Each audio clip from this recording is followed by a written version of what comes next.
There's a peculiar kind of suffering that's become epidemic in our time. And it's not the suffering of poverty or war or disease. It's the suffering of having everything you thought you wanted and discovering that it doesn't touch you anymore. The coffee tastes like brown water. The music sounds like noise. Your favorite show plays on the screen and you watch it with the enthusiasm of someone reading a phone book. Sex, food, friendship, achievement, all of it has become somehow distant, muted, like you're experiencing life through a thick pane of glass. Nothing resonates. You're like a musical instrument that's gone out of tune, and everything that once made beautiful sounds now produces only discord. Your first thought, naturally, is that something has broken inside you. You think perhaps you're depressed, that your brain chemistry has gone haywire, that you need medication or therapy or some intervention to fix this malfunction. Or you blame yourself. You've become ungrateful, spoiled, jaded. You tell yourself you should appreciate what you have, that millions would trade places with you, that you're being ridiculous. But the self-recrimination doesn't help. If anything, it makes things worse, because now you feel bad about feeling bad, guilty about your inability to enjoy what you know you should enjoy. But what if I told you that this state you're in, this apparent numbness, this inability to feel good anymore, is not a malfunction at all? What if it's actually a kind of maturation, an evolutionary step that your consciousness is trying to take? What if the problem isn't that something's broken, but that something's trying to be born and you're resisting it? Let me explain what I mean. You see, what we call feeling good in ordinary life is really a very specific biochemical transaction. Something happens. You eat chocolate, you receive a compliment, you win at something, and your brain releases dopamine, serotonin, endorphins. These chemicals create a sensation we label as pleasure, or joy, or feeling good. And this is all perfectly natural and fine. This is how organisms are designed to work, with a reward system that encourages behaviors that promote survival and reproduction. But here's the thing nobody tells you. This system is designed for scarcity. It evolved in an environment where food was uncertain, where social connection was rare and precious, where every moment of safety and abundance was fleeting and had to be fully exploited. The system works by creating a baseline state of mild discomfort, hunger, loneliness, anxiety, restlessness, and then providing relief when you do something beneficial. The good feeling is really just the cessation of the discomfort, the nervous system relaxing its vigilance for a moment. Now, what happens when you live in abundance? When food is always available? When entertainment is infinite? When you can, with a few taps on your phone, access anything that would have been a rare treasure to your ancestors. Music from across the world, images of stunning beauty, connection with other humans, knowledge, novelty, sensation.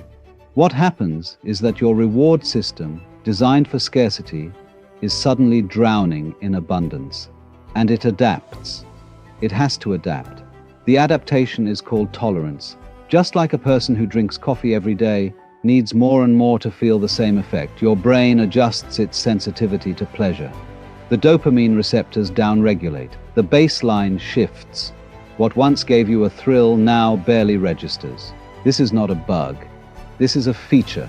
Your brain is trying to maintain equilibrium in an environment it wasn't designed for. It's like trying to taste subtle flavors while eating hot sauce at every meal. Eventually, nothing tastes like anything unless it's burning your mouth off.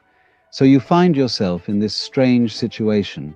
You have access to more pleasure, more entertainment, more stimulation than any human in history. And yet you feel less. You feel nothing. The algorithm has stopped working. And you panic because you think this is the only way to feel good through this biochemical reward system. You think if that's broken, there's nothing else. You're just going to live in this gray flatness forever. But this is where it gets interesting, because what you're experiencing as a loss is actually your consciousness knocking on a door you didn't know existed. You see, there's a completely different way of experiencing life that has nothing to do with the dopamine reward cycle. But you can't discover it as long as you're still getting hits from the old system. It's only when that system stops working that you become available for something else. Let me put it to you this way. Imagine you're watching television and you're completely absorbed in the program. The characters seem real, their problems seem important, You're emotionally invested in what happens. Now imagine the television breaks, the picture goes dead, and suddenly you become aware of the room you're sitting in. You notice the walls, the furniture, the sound of the wind outside, your own breathing. Things that were there all along but that you couldn't perceive because you were absorbed in the screen. The dopamine reward system is like that television. When it's working, it captures your complete attention. You're absorbed in the pursuit of the next hit, the next pleasure, the next good feeling. You're not aware of anything else because the program is so compelling. But when it stops working, when nothing feels good anymore, suddenly there's a possibility of noticing something that was there all along. Something that doesn't depend on neurochemistry, that doesn't depend on stimulus and response, that doesn't come and go. What I'm pointing to is a kind of aliveness that isn't based on feeling good. It's based on being awake, being present, being aware. And this might sound disappointing to you because we've been taught that the whole point of life is to feel good, to maximize pleasure and minimize pain. But consider this. Feeling good is exhausting. The constant pursuit of pleasure is exhausting. The fear of not feeling good is exhausting. You're like a hamster on a wheel, running and running to stay in the same place, to maintain that baseline of okayness that keeps slipping away. What if you could step off the wheel? Not by achieving some permanent state of bliss, that's just another trap, another thing to chase, but by recognizing that you don't need to feel good to be okay, that your fundamental nature, your basic existence is already complete.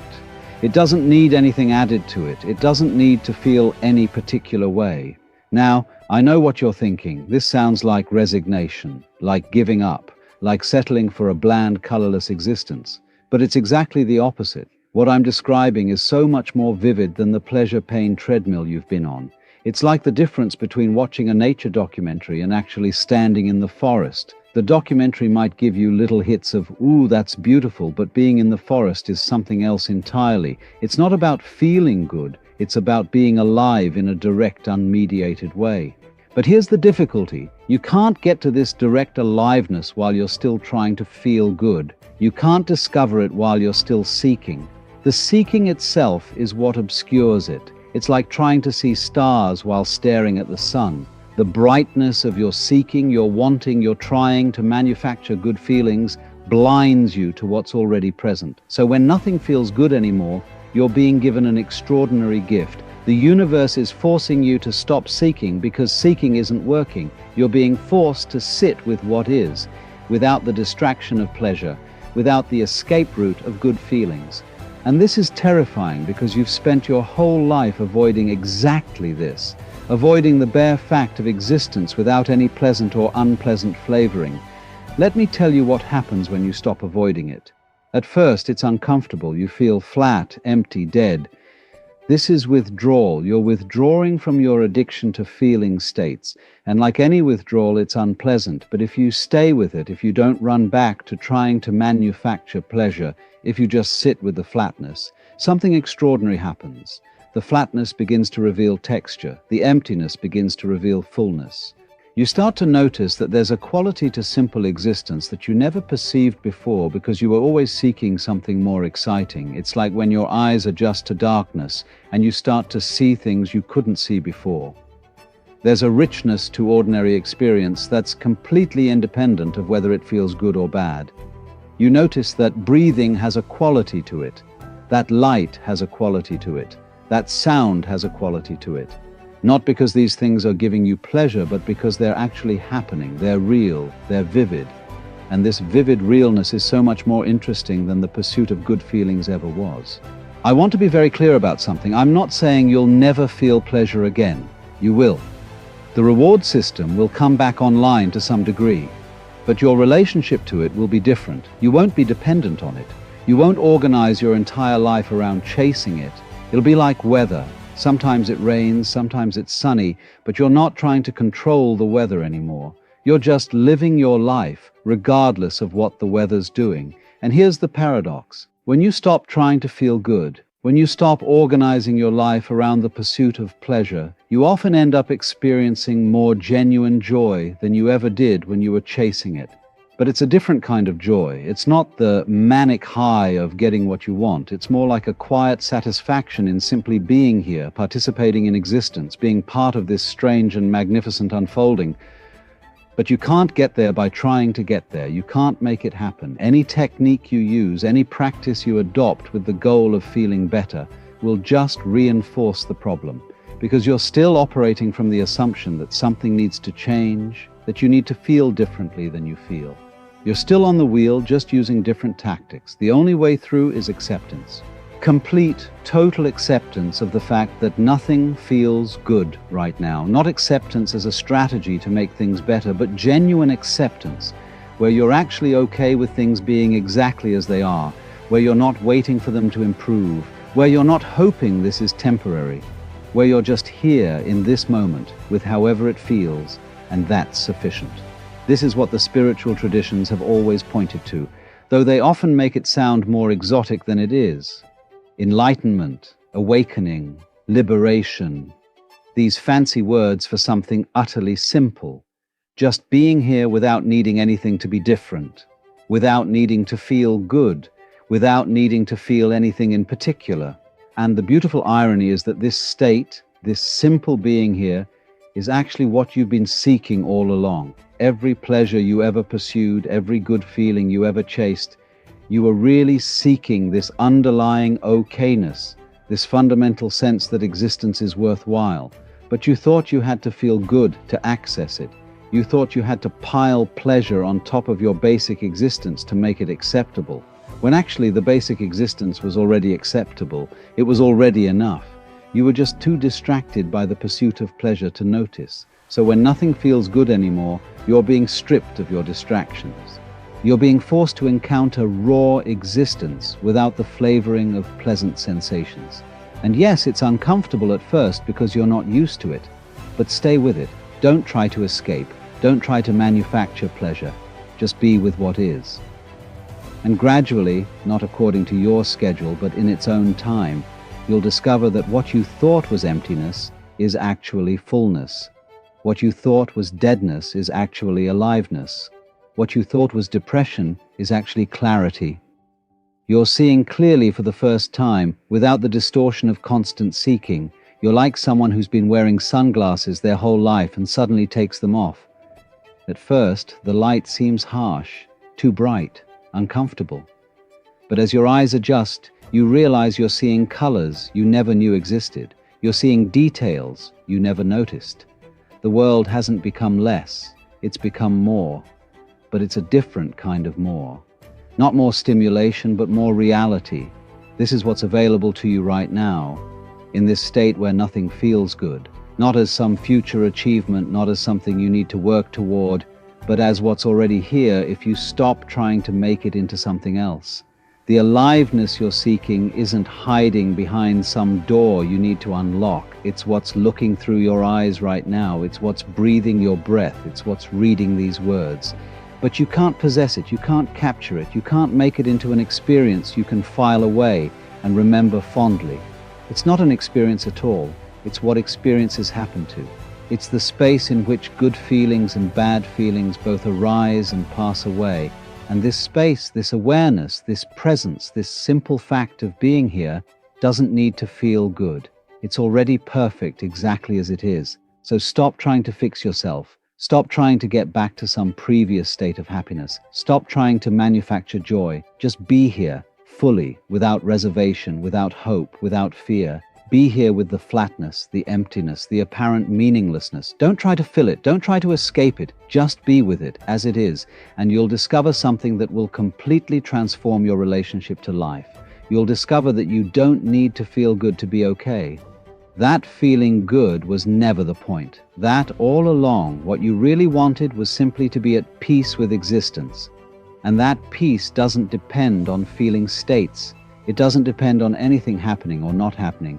It's here already, underneath all your seeking, all your trying, all your efforts to feel differently.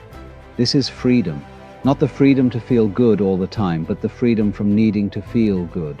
The freedom to be with life as it is, in all its flavors, pleasant, unpleasant, and neutral, without resistance, without preference, without complaint, just this, just here. just now.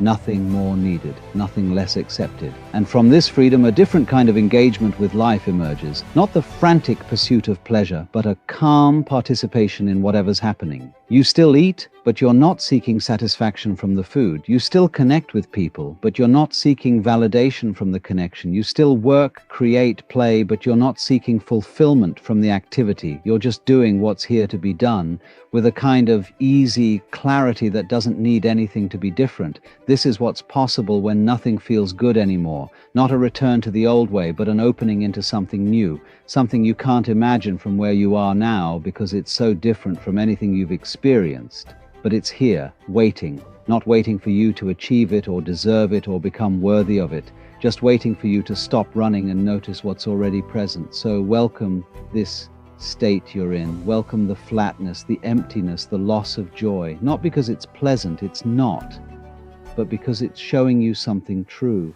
It's showing you that you don't need pleasure to exist, that you're okay right now, exactly as you are, feeling exactly what you're feeling, that life doesn't require any particular flavor to be worthwhile, that existence itself, unadorned, unenhanced, is already complete.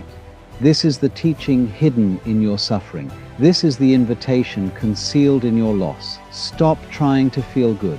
Just be here and discover what's been here all along, underneath the endless seeking, the constant striving, the perpetual dissatisfaction.